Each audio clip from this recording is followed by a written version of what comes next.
कहानी की शुरुआत होती है एक सुनसान मार्केट से, जहां हम एक फैमिली को देखते हैं जो बिल्कुल चुपचाप खामोशी से जरूरत का सामान इकट्ठा कर रही होती है। यह लोग इतने ज्यादा डरे हुए थे कि एक दूसरे से बात तक नहीं कर पा रहे थे। बस इशारों से एक दूसरे को समझा रहे थे। आखिर कुछ तो था जो उन्हें बिल्कुल खामोश रहने पर मजबूर कर रहा था। इस फैमिली का लीडर है ली और उसकी वाइफ का नाम एवेलिन है। यहां उनकी बड़ी बेटी रीगन बा, जो बचपन से सुन नहीं सकती थी, और उनके दो बेटे मार्कस और बो होता है। बो उम्र में छोटा होता है, इसीलिए वह ज्यादा चीजें नहीं समझ पाता। वो ऊपर अलमारी में एक टॉय रॉकेट देख लेता है। जैसे ही वो रॉकेट को उठाने वाला होता है, तो वो रॉकेट उसके हाथ से छूट कर नीचे गिरता है। यह देखकर सबके गले में सांसें अटक जाती हैं। लेकिन ऐन वक्त पर रीगन जल्दी से उस टॉय रॉकेट को कैच कर लेती है और सबकी जान बचा लेती है।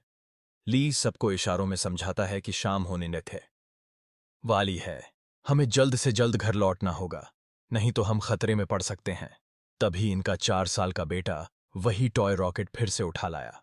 उसे देखकर सभी दहशत में आ गए, क्योंकि यह रॉकेट बैटरी से चलने वाला था, जिसे ऑन करते ही शोर मच सकता था।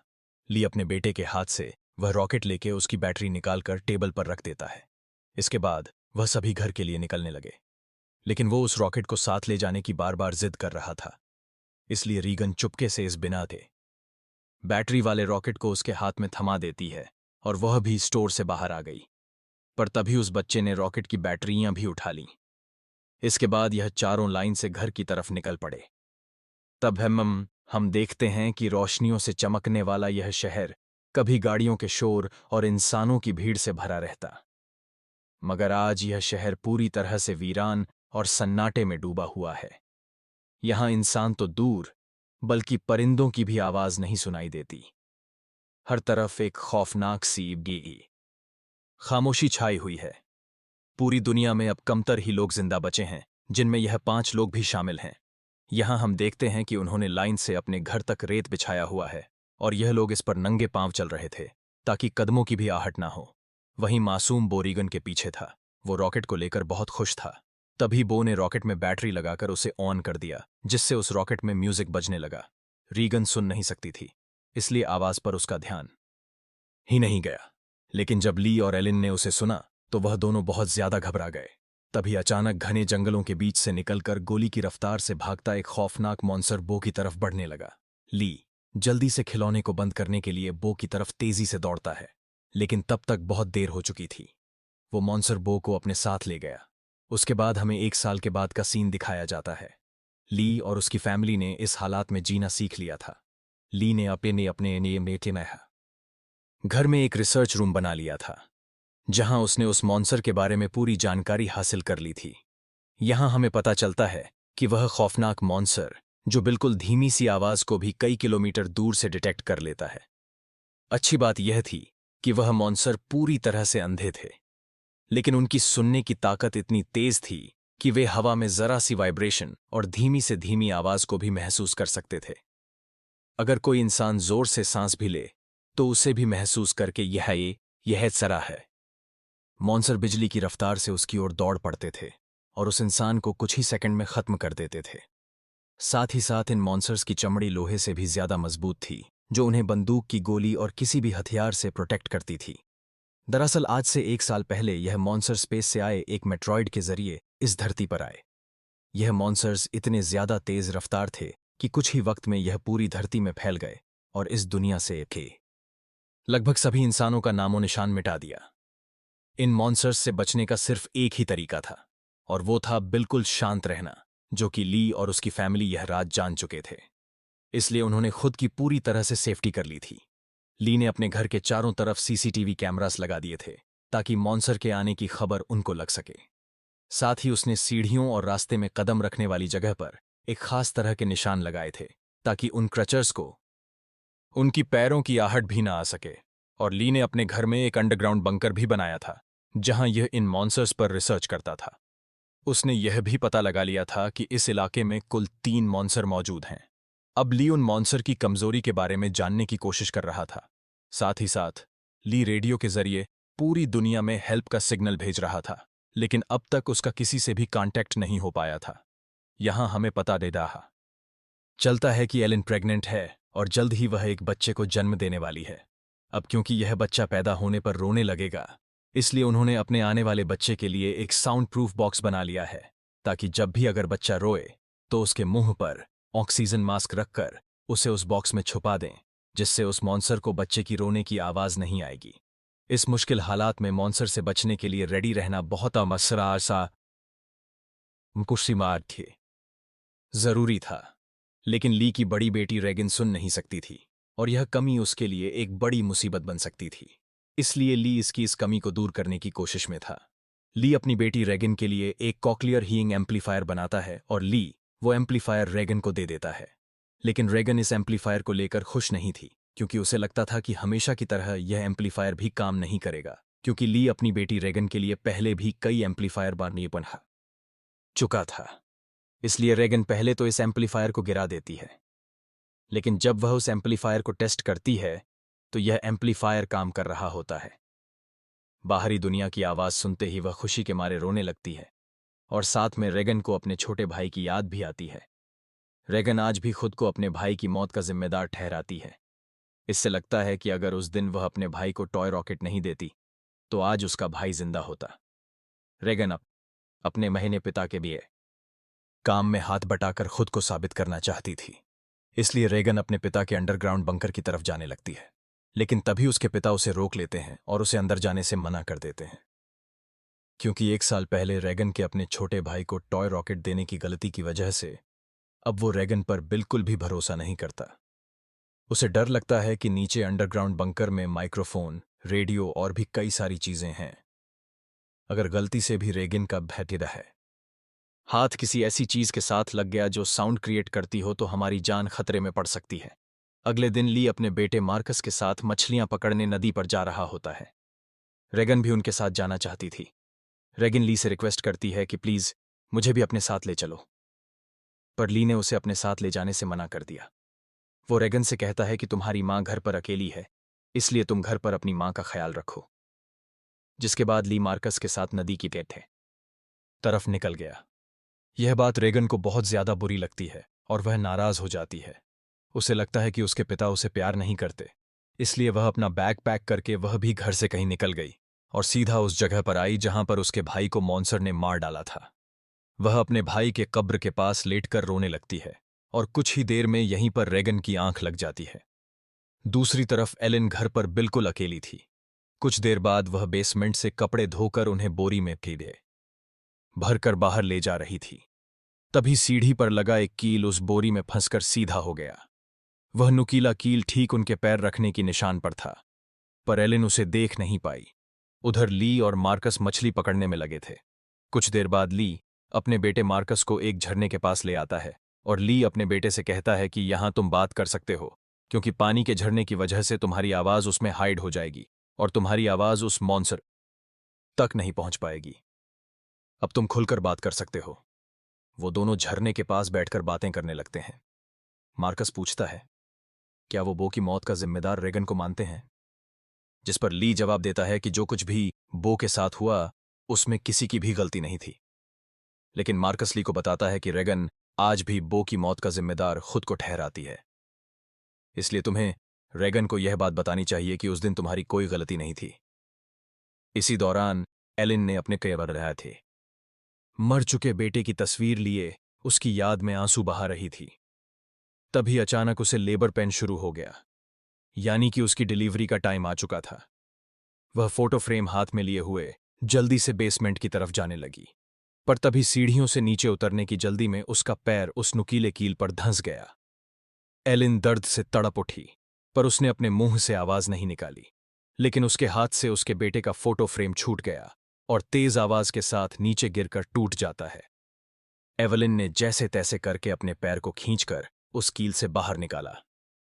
इस दौरान उसे इतनी तकलीफ हुई कि उसका चेहरा पूरी तरह से लाल हो गया, लेकिन वो खुद पर काबू रखते हुए अपने मुंह से आह तक नहीं निकालती, क्योंकि उसे पता था कि आवाज निकालने का मतलब अपनी मौत को दावत देना है। वो लंगड़ाती हुई नीचे आकर लाइट का स्विच ऑन करती है, जिससे बाहर रेड लाइट जल पड़ी। अब वो वापस ऊपर की तरफ लौटने लगी, पर तभी उसने कुछ देखा जिससे उसके गले में सांस अटक गई। असल में वो मॉन्स्टर उसके घर तक पहुंच चुका था। दरअसल जब एलिन के हाथ से वह फोटो फ्रेम गिर गया था तो उस आवाज को मॉन्स्टर ने सुन लिया था। डर से कांपती एवन दीवार के पीछे छिप गई। दूसरी तरफ ली और मार्कस मछलियां पकड़कर घर वापस लौट रहे थे। तभी दूर से उन्होंने देखा कि घर के चारों ओर रेड लाइट जल रही है। ली समझ गया कि एलिन खतरे में है। वह तुरंत घर की तरफ भागा। उधर बेसमेंट में छिपी एवन डर के मारे कांप रही थी और वह मॉन्स्टर उसे घर के हर एक कोने में ढूंढ रहा था। तभी एलिन को बेसमेंट में एक टाइमर मिला। यहां एलिन समझदारी से काम लेते हुए उस टाइमर में कुछ सेकंड्स का टाइम सेट करके उसे एक कोने में रख देती है और जल्दी से एक दूसरे कोने में आकर छुप जाती है। इतने में वो मॉन्स्टर वहां हलचल रहे थे महसूस कर लेता है और वो धीरे धीरे उस हलचल वाली जगह की तरफ बढ़ने लगा। वो एलिन के काफी करीब था। एक तो एलिन को लेबर पेन हो रहा था और दूसरा उस मॉन्स्टर का डर था। लेकिन एलिन अपने आप को पूरी तरह से कंट्रोल करके बिल्कुल चुपचाप बैठ जाती है। तभी टाइमर में अलार्म बजा, जिसे सुनते ही वो मॉन्स्टर तेजी से उस डायरेक्शन में भागा। मौके का फायदा उठाते हुए एवेलिन जल्दी से अंडरग्राउंड बेसमेंट से बाहर निकली। जैसे ही मेन डोर से बाहर निकलने वाली थी तो उसने देखा कि एक और मॉन्स्टर घर के बाहर यहां वहां घूम रहा है। इसलिए एवेलिन वहीं पर दीवार के साथ छिप गई।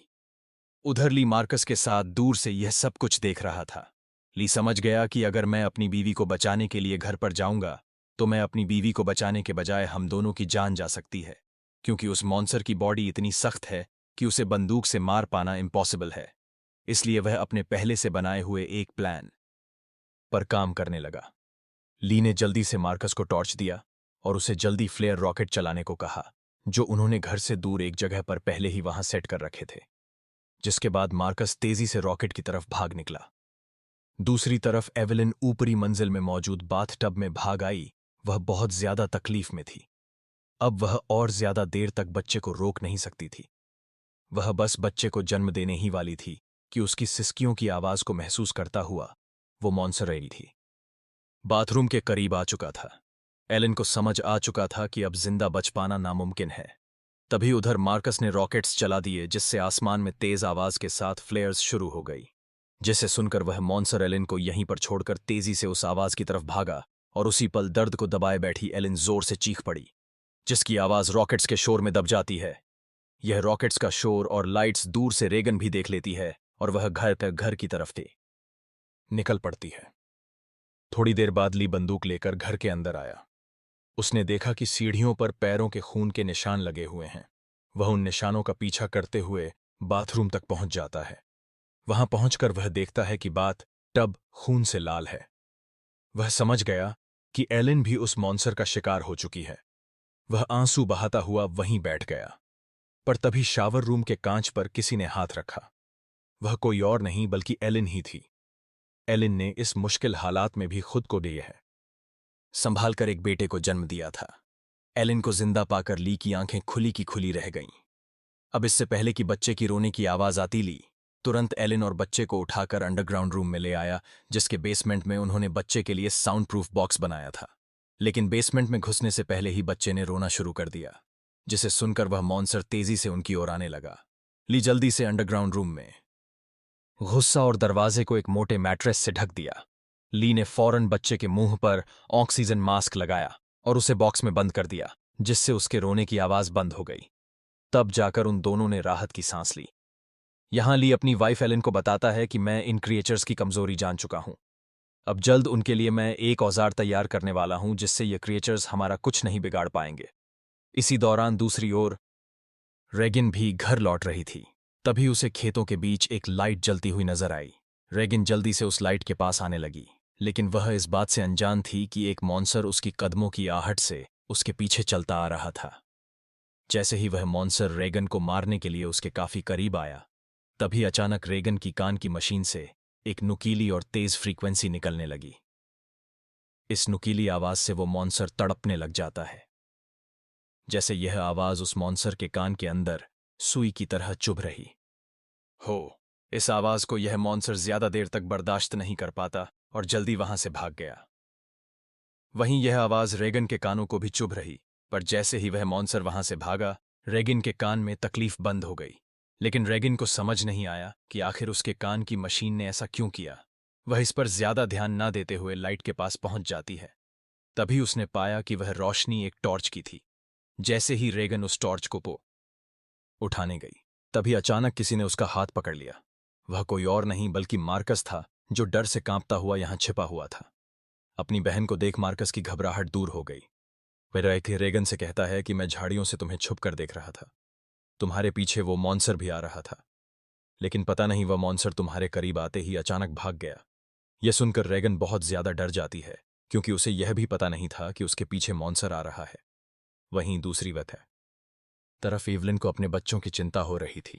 वो ली से कहती है, मुझे डर लग रहा है कि कहीं उस मॉन्स्टर ने मेरे बच्चों को खा नहीं लिया हो। तुम जल्दी से मेरे बच्चों को ढूंढ लाओ। इसीलिए ली अंडरग्राउंड रूम में अपनी वाइफ और बच्चे को सुलाकर वहां से बाहर निकलता है।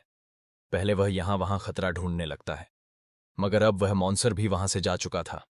पर उसने पूरा घर तहस नहस कर दिया था, जिससे वहां मौजूद पानी का एक पाइप भी टूट गया था और पानी सीधा नीचे अंडरग्राउंड रूम में जा रहा था।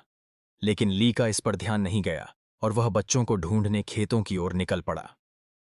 इस दौरान उधर मार्कस और रेगन अनाज रखने वाली टंकी के ऊपर छिपे हुए थे और आग लगा लेते हैं, ताकि इस आग को देखकर उनके पिता यहां आ जाए।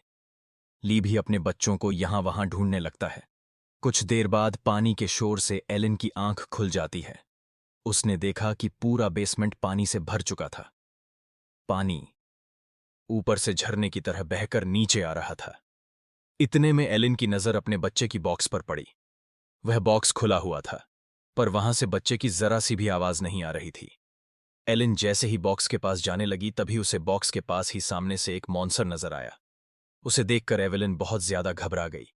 एलिन को लगा कि शायद मॉन्स्टर ने उसके बच्चे को खा लिया है, क्योंकि एवेलिन को वह बॉक्स तो नजर आ रहा था, लेकिन वह बॉक्स उससे काफी दूर था।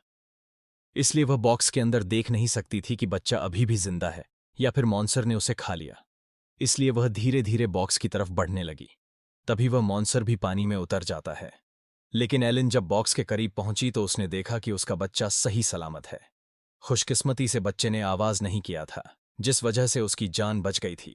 वह अपने बच्चे को लेकर एक कोने में आकर चुपचाप खड़ी हो गई। वह मॉन्स्टर रोश को उकाटे है। मौत बनकर एलन के पास ही मंडरा रहा था। अगर बच्चे के मुंह से जरा सी भी रोने की आवाज निकलती तो उनकी मौत पक्की थी।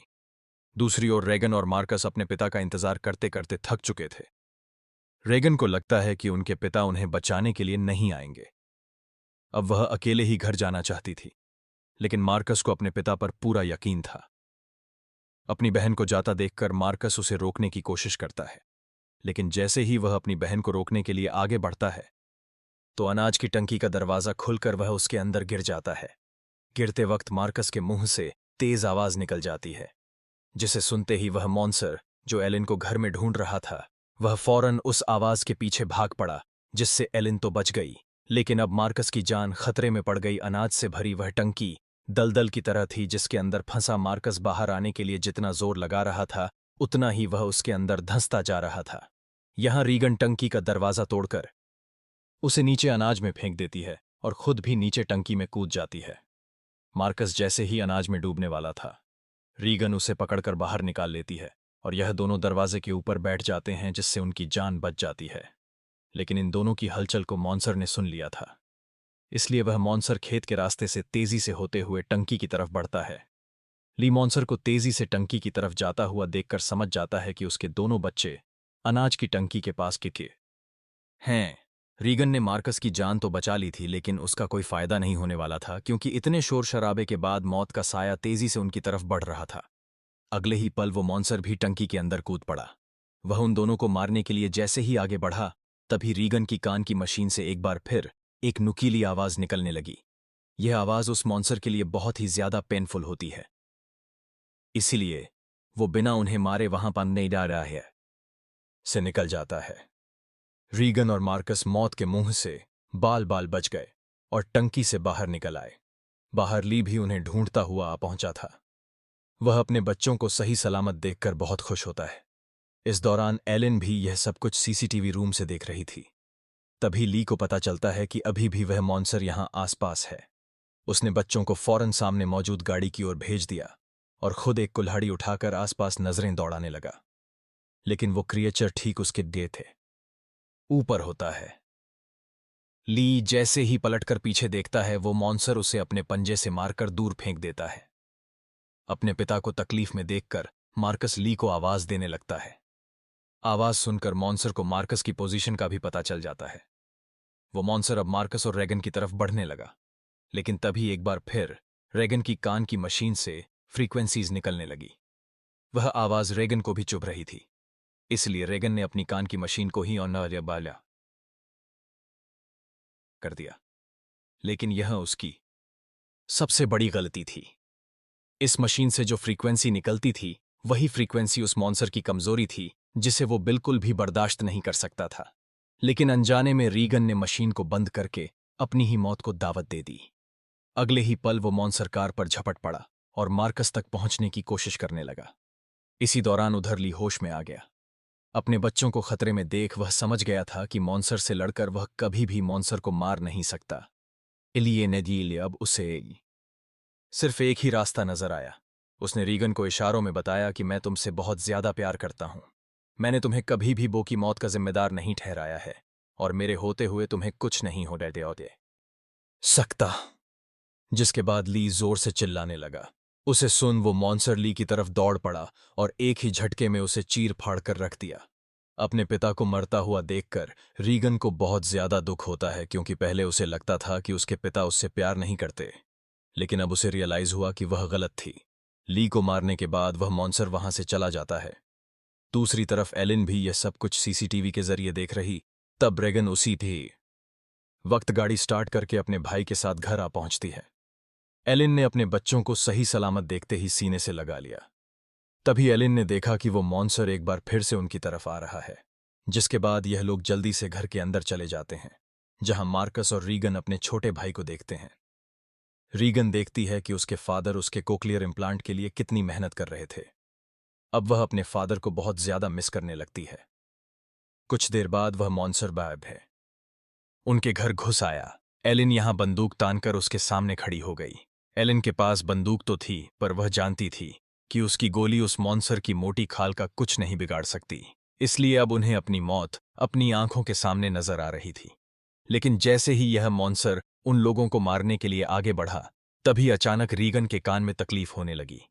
लेकिन दूसरी तरफ उसने देखा कि वो मॉन्स्टर भी अचानक तड़पने लगा, यानी जैसे बाहे दे ही रीगन के कानों में तकलीफ शुरू हुई। तभी दूसरी तरफ वो मॉन्स्टर भी उससे कई गुना ज्यादा तकलीफ महसूस करने लगा। रेगन समझ जाती है कि उसके कान में लगी मशीन जो उसके पिता ने बनाई थी, उसका इस मॉन्स्टर के साथ कोई कनेक्शन है। तभी रेगन का ध्यान अपने पिता के रिसर्च पर गया, जिससे रेगन को पता चला कि उसके कान के मशीन से निकलने वाली हाई पिच फ्रीक्वेंसी उस मॉन्स्टर की कमजोरी है। रेगन को समझ आ गया था कि जब भी यह मॉन्स्टर मेरे करीब आता, तो मेरे कान में भी एक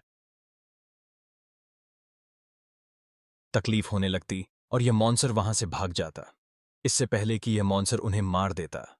रेगन जल्दी से अपने कान में लगे कॉक्लियर इम्प्लांट का पावर और ज्यादा बढ़ा देती है, जिससे निकली हाई फ्रीक्वेंसी साउंड से वो मॉन्स्टर अचानक तड़पने लगा। ऐसा लग रहा था कि जैसे वो हाई फ्रीक्वेंसी साउंड उस मॉन्स्टर के पूरे शरीर में सुइयां छुभा रही हो। यहां रेगन की मां भी समझ जाती है कि यह सारा कमाल कोयर इम्प्लांट का बे है। लेकिन पावर बढ़ाने से रेगन के कानों में भी और ज्यादा तकलीफ होने लगी, इसीलिए रेगन समझ